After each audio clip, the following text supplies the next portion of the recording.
upoštevanja zavarovalne dobe, dopolnjene v državah članicah. Uredba omogoča osebam, ki so bile zaposlene oziroma zavarovane v več državah članicah, da s seštevanjem zavarovalnih dob izpolnijo predpisane pogoje za pridobitev pravice do pokojnine.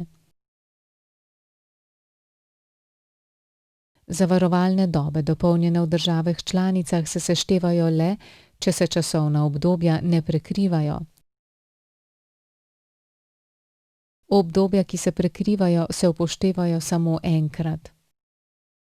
Kot zavarovalna doba, dopolnjena v posamezni državi članici, se upošteva samo tista doba, ki jo na dogovorjen način sporoči ter potrdi pristojni nosilec posamezne države članice.